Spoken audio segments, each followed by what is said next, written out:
오늘 우리에게 주시는 하나님의 말씀은 구약성경 출애굽기 18장 13절부터 15절 말씀입니다.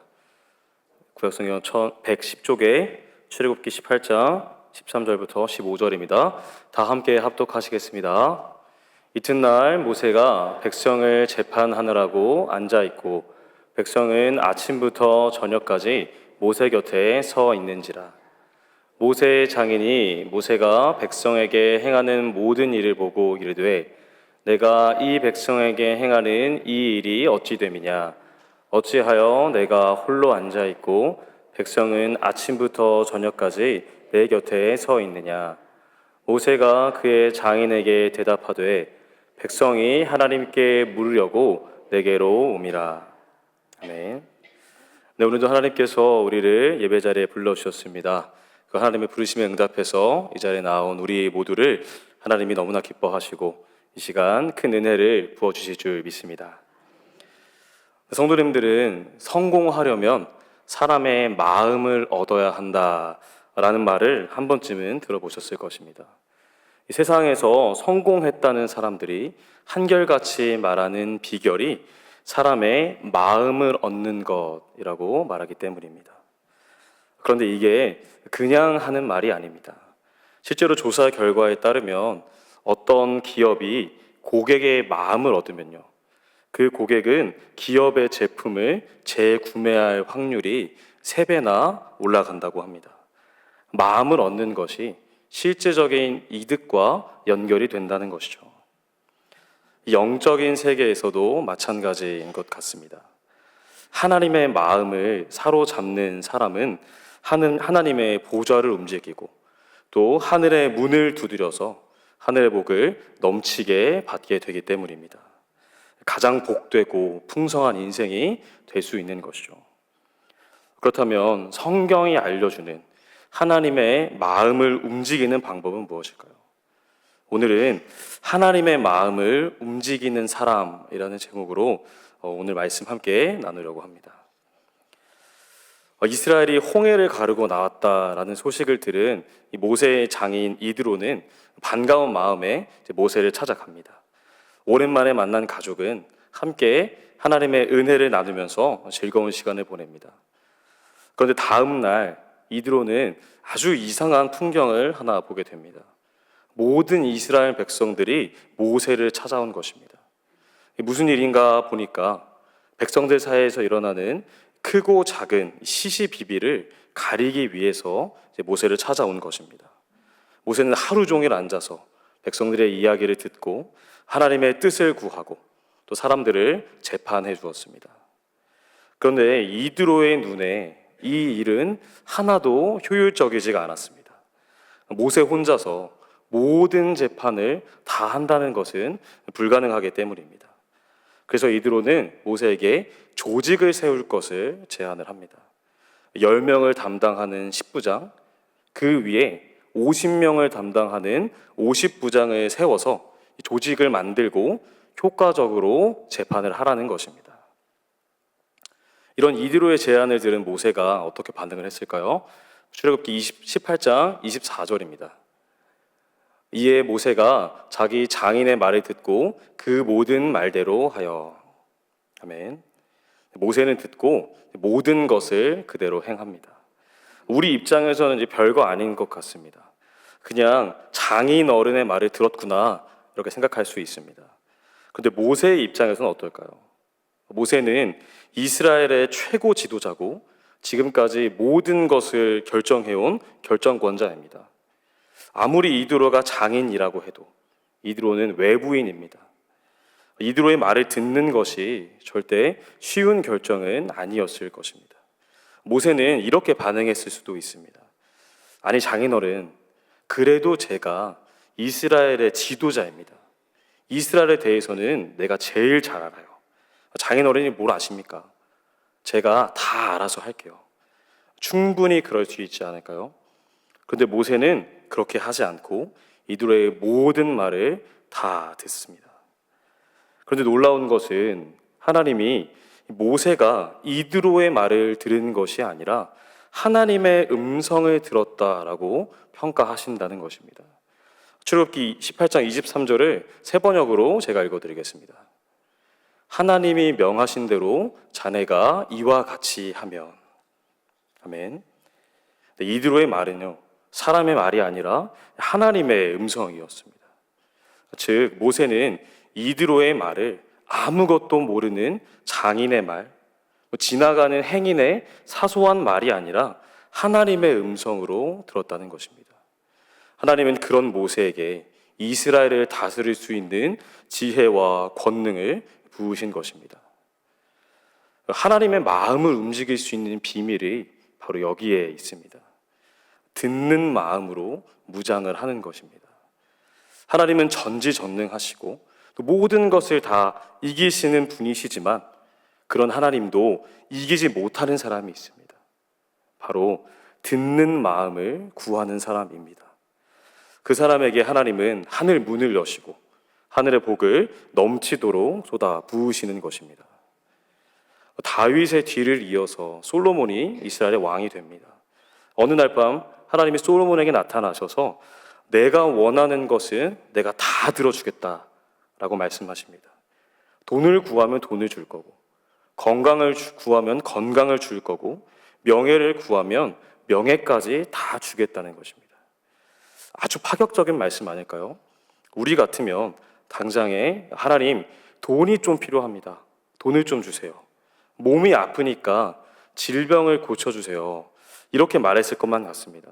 그런데 그때 솔로몬이 구한 것이 무엇이냐면 열왕기상 3장 9절입니다. 누가 주의 이 많은 백성을 재판할 수 있사오리이까? 듣는 마음을 종에게 주사 주의 백성을 재판하여 선악을 분별하게 하옵소서. 아멘. 솔로몬이 구한 것은 듣는 마음입니다. 모든 사람의 말에서 하나님의 음성을 들을 수 있게 해달라는 것입니다. 지나가는 작은 말도 허투루 듣지 않고 그 가운데서 하나님의 뜻을 듣게 해달라는 것입니다. 솔로몬의 소원을 듣자 하나님의 마음은 말 그대로 녹아내렸습니다. 심지어 솔로몬은 듣는 마음을 구했는데 하나님은 이것을 지혜를 구했다라고까지 평가를 하십니다. 그리고 하나님이 보시기에 가장 아름답고 가장 선한 간구였다는 것입니다. 그리고 하나님이 어떻게 하셨습니까? 하늘 문을 여셔서 솔로몬이 구하지도 않았던 부와 명예와 영광과 그 모든 것을 다 부어주십니다. 우리도 내 말을 잘 들어주는 사람에게는 마음을 쉽게 열고는 합니다. 그래서 잘 듣기만 해도 인간관계에서 반은 간다라는 말도 있습니다.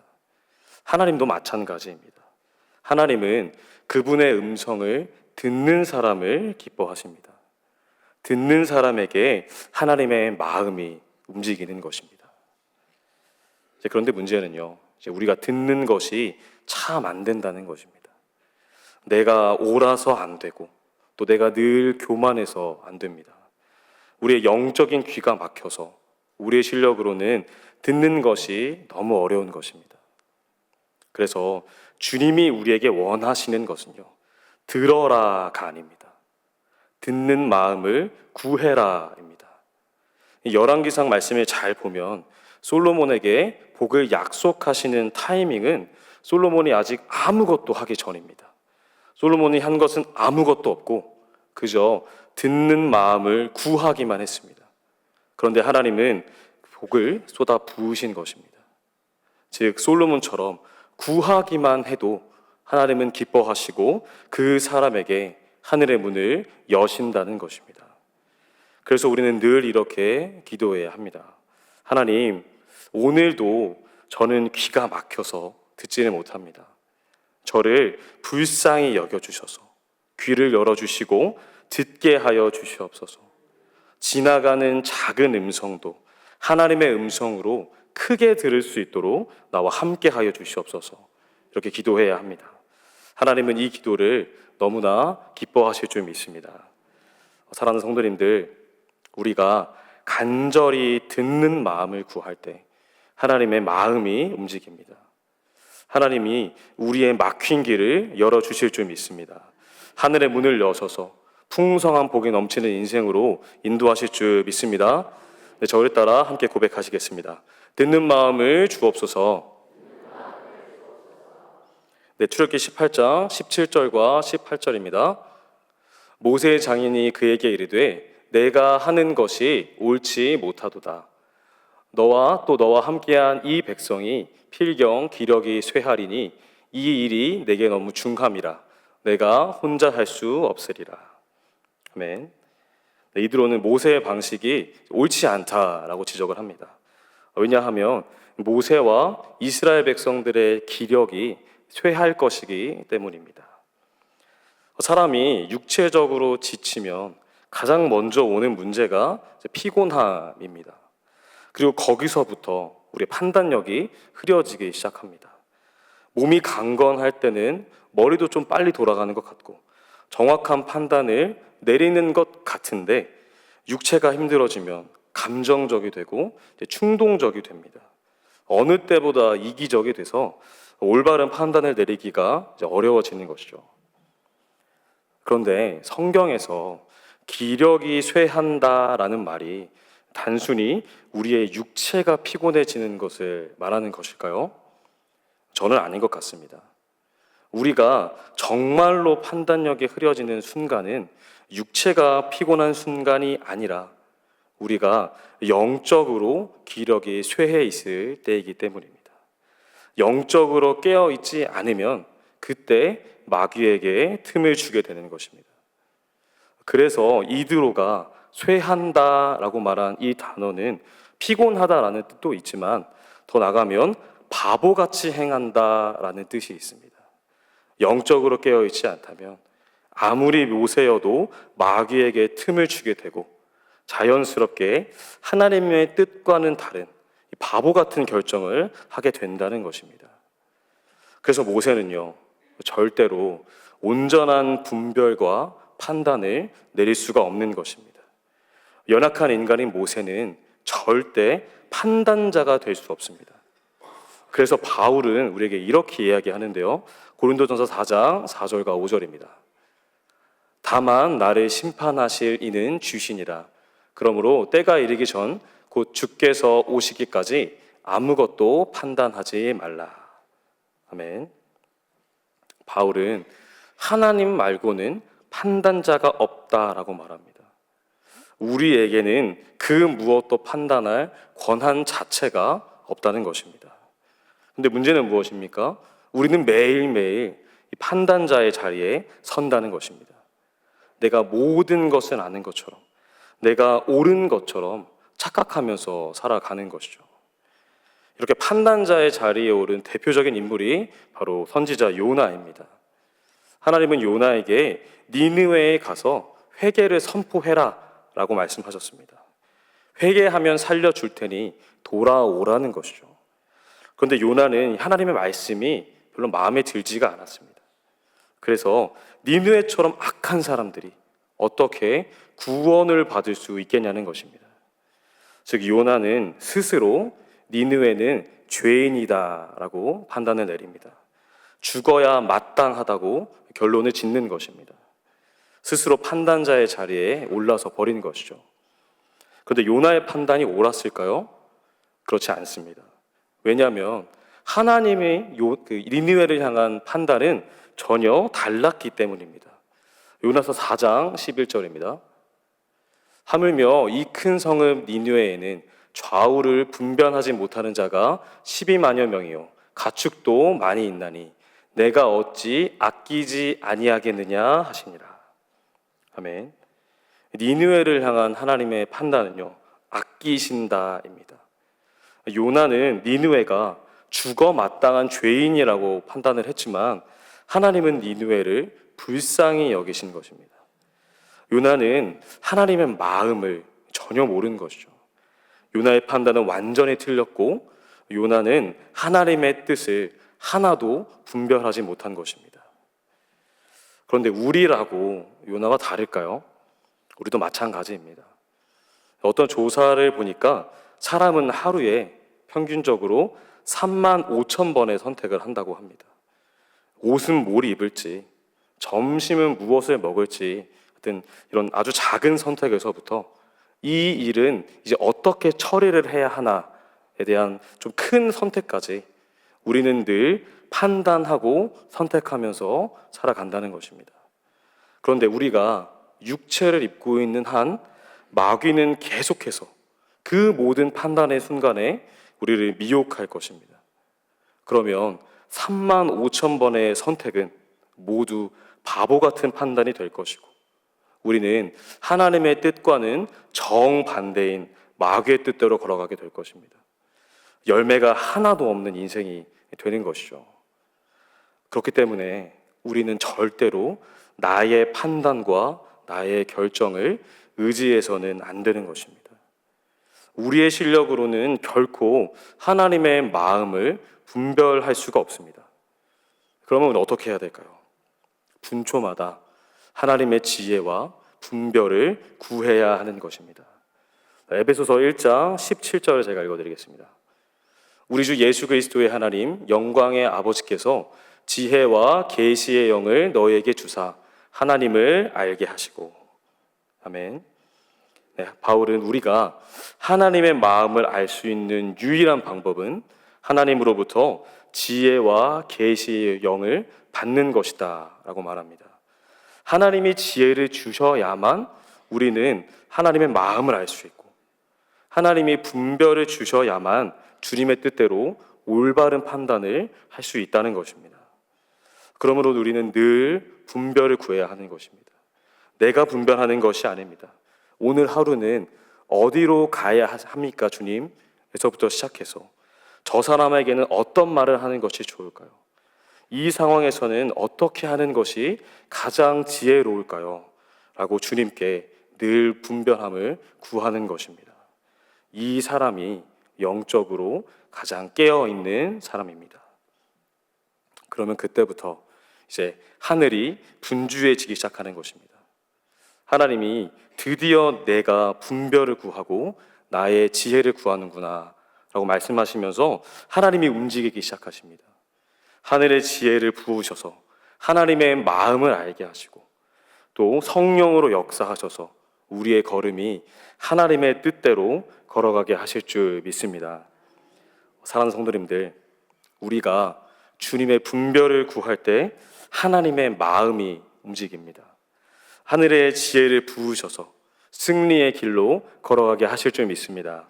그러므로 늘 분별을 구하셔서 풍성한 열매가 넘치는 복된 삶이 되시기를 소망합니다. 네, 저를 따라서 고백하시겠습니다. 하나님의 분별을 주옵소서. 네, 출애굽기 18장 21절입니다. 너는 또 온 백성 가운데서 능력 있는 사람들 곧 하나님을 두려워하며 진실하며 불의한 이익을 미워하는 자를 살펴서 백성 위에 세워 천부장과 백부장과 50부장과 10부장을 삼아. 아멘. 네, 이드로의 제안을 받은 이스라엘에는 이제 대대적인 변화가 생깁니다. 그전에는 이런 게 없었는데 드디어 이스라엘에 조직이 생긴 것입니다. 새로운 리더들이 생겼고 이제 그 리더들은 모세가 해왔던 일들을 나눠서 하게 될 것입니다. 이때 모세의 마음이 어땠을까요?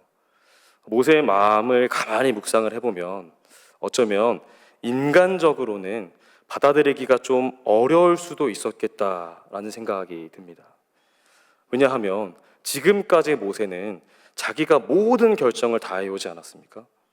모든 권력을 꽉 쥐고 있었던 최고 지도자인데 이제 그걸 다 내려놔야 하는 상황이 된 겁니다. 쉽게 말해서 권력을 넘겨줘야 합니다. 모세도 사람인데 쉬운 결정은 아니었을 것 같습니다. 그런데 우리가 앞서 나누었듯이 모세는 이드로의 말을 그대로 받아들입니다. 인간적으로는 어려운 마음이 있지만 다 내려놓고 새로운 리더십을 세우는데 적극적으로 뛰어든 것입니다. 어떻게 그럴 수 있었을까요? 모세는 더 큰 비전을 보는 사람이었기 때문입니다. 모세가 보니 저 리더는 지혜가 아주 출중합니다. 또 저 사람을 보니까 사람을 아주 편안하게 해주는 그런 리더입니다. 또 어떤 리더를 보니 말을 아주 잘하는 사람인 거예요. 이렇게 모든 리더가 각각 은사가 있고 달란트가 있는 겁니다. 자신과는 확연히 다른 거죠. 그런데 하나님은 그 모두를 하나로 부르셔서 이스라엘을 더욱 아름답게 빚어가실 계획을 세우신 것입니다. 이처럼 모세가 조금 큰 관점에서 보니까 자신과는 완전히 다른 사람을 세우시고 그들을 통해서 하나님의 나라를 빚어가실 하나님의 비전이 보였습니다. 이 주님의 큰 비전을 보니까 모세는 인간적인 마음을 다 내려놓을 수가 있었던 것이죠. 그런데 이 이야기는 비단 이스라엘만의 이야기가 아닙니다. 이스라엘처럼 우리 교회에도 수많은 사람들이 있습니다. 너무나 다르고 너무나 다양한 사람들이 모여 있습니다. 생김새나 먹는 습관부터 시작해서 생각과 가치관까지 다 다른 사람들이 한자리에 모이는 것입니다. 그런데 그러다 보면 무슨 일이 일어나냐면 저 사람을 이해하지 못하는 순간이 수시로 찾아옵니다. 저 사람은 도대체 왜 저렇게 생각을 하는지, 나랑 너무 안 맞아서 도저히 같이 지낼 수가 없겠다라든지 이런 순간들이 오는 것입니다. 그때부터는 이제 신앙생활이 어려워지고 도대체 우리를 왜 한 교회로 부르셨는지 그 이유가 무엇인지 알 수가 없어지는 겁니다. 그래서 우리에게 가장 필요한 것은요, 바로 목적입니다. 이렇게 다른 우리를 하나님은 왜 한 교회로 부르셨는지, 우리를 한 공동체로 부르신 그 목적이 도대체 무엇인가를 정확히 알아야 하는 것입니다. 에베소서 4장 11절입니다. 그가 어떤 사람은 사도로, 어떤 사람은 선지자로, 어떤 사람은 복음 전하는 자로, 어떤 사람은 목사와 교사로 삼으셨으니. 아멘. 이 에베소 교회에도 수많은 사람들이 있었습니다. 그런데 바울은 콕 집어서 사도, 선지자 이런 5직분을 언급합니다. 왜일까요? 아마도 그들 사이에 문제가 있었기 때문일 것입니다. 나와는 다른 생각을 하고 나와는 다른 사역을 하는 서로를 보면서 이해하지를 못하는 것입니다. 너는 왜 이렇게 생각을 하냐고, 그러는 너는 도대체 왜 그렇게 사역을 하냐고 이제 서로를 향해서 싸우기 바쁜 것이죠. 그런 에베소 교회를 향한 바울의 처방이 무엇이냐면 목적을 정확히 알려주는 겁니다. 네, 에베소서 4장 12절입니다. 이는 성도를 온전하게 하여 봉사의 일을 하게 하며 그리스도의 몸을 세우려 하심이라. 아멘. 모든 지체들이 모양이 다르고 역할이 다릅니다. 하는 사역도 다릅니다. 하지만 바울은 그 모두가 딱 하나의 목적으로 부름받았다라고 말합니다. 바로 그리스도의 몸을 세우는 일입니다. 다시 말하면 교회를 세우는 일입니다. 바울은 더 큰 관점에서 하나님의 시선에서 이 목적을 바라보라고 권면하는 것입니다. 그러면 얼마든지 다른 것을 받아들일 수 있고 다른 것을 받아들이는 걸 넘어서 다름이 축복이라는 것을 알 수 있다는 것입니다. 우리의 몸만 봐도 눈이 다르고 손이 다릅니다. 손은 무언가를 잡기도 하고 또 쓰기도 하고 다양하게 사용을 하잖아요. 하지만 눈은요, 손의 역할을 단 하나도 할 수가 없습니다. 그런데 만약에 손이 눈을 향해서 너는 왜 그렇게 생겼냐고, 왜 아무것도 잡지를 못하냐고, 너는 이 몸에서 필요 없다고 말을 한다면 어떨까요? 이것보다 어리석은 말은 없을 것입니다. 손은 손의 역할이 있고 눈은 눈의 역할이 있는 것입니다. 이것이 아름답게 조화될 때 몸은 가장 건강하게 되는 것입니다. 이것이 눈과 손이 존재하는 목적이기 때문이죠. 교회의 지체가 바로 이것과 같은 것입니다. 분명히 너무나 다릅니다. 하지만 하나님은 그런 우리를 한 공동체로 부르시고 각 지체에게 알맞은 은사를 부으시고 그 모두를 사용하셔서 하나님의 교회를 아름답게 빚어 가십니다. 이것이 하나님의 큰 비전입니다. 우리가 이것을 볼 수만 있다면요, 교회 안에서 나와 다른 사람이 많으면 많을수록 어려움이 아니라 축복이라는 것을 확신할 수 있는 것입니다. 그런데 저는 우리 성도님들과 또 우리 청년들을 볼 때마다 깜짝깜짝 놀랄 때가 많습니다. 어떻게 한 교회에 이렇게 다양한 은사와 다양한 달란트를 가진 분들이 많으신지 좀 신기할 정도입니다. 어떤 분들은 찬양을 너무 잘하시고 또 어떤 분은 섬김을 너무 잘하십니다. 유머가 넘치는 분도 계시고 또 음식을 기가 막히게 하시는 분들도 계십니다. 화단을 꾸미는 기술, 무언가를 뚝딱뚝딱 만들어내는 기술 같이 갖가지 기술을 가진 분도 너무 많죠. 그 은사들이 서로 연합해서 교회가 아름답게 세워지는 것을 보면 정말 놀라울 정도입니다. 이처럼 하나님은 너무나 다른 우리 한 사람 한 사람 모두 사용하셔서 우리의 교회를 아름답게 세워가고 계십니다. 우리를 부르신 자리에서 나의 달란트를 가지고 서로 사랑하고 봉사하는 성도님들을 통해서 교회는 가장 아름답게 빛날 줄로 믿습니다. 사랑하는 성도님들, 주님의 교회를 세워가는 그 더 큰 비전, 그 부르심의 목적을 늘 바라보는 우리가 되기를 소망합니다. 하나님은 그분의 교회를 세우는 가장 귀하고 복된 성도로 우리 모두를 이미 사용하고 계십니다. 그리고 앞으로도 사용해 주실 줄로 믿습니다. 우리가 하나님의 교회를 아름답게 세워갈 때 주님의 마음이 움직이고 하늘의 복이 넘치게 임할 줄로 믿습니다. 저를 따라서 고백하시겠습니다. 교회를 세우게 하옵소서. 네, 우리가 오늘은 하나님의 마음을 움직이는 사람이라는 제목으로 이렇게 말씀을 나누었습니다. 우리가 듣는 마음을 구할 때 하늘의 문이 열리고 또 하나님의 분별을 구할 때 승리의 길을 걸어갈 수 있습니다. 더 큰 비전을 보는 사람을 통해서 하나님의 교회를 세워 가실 것입니다. 오늘도 하나님의 마음을 움직이는 성도가 되어서 하늘의 복을 넘치게 누리는 우리 모두가 되기를 소망합니다. 하나님이 그렇게 역사하실 줄 믿습니다. 네, 마지막으로 저를 따라 고백하시겠습니다. 듣는 마음을 주옵소서. 하나님의 분별을 주옵소서. 교회를 세우게 하옵소서.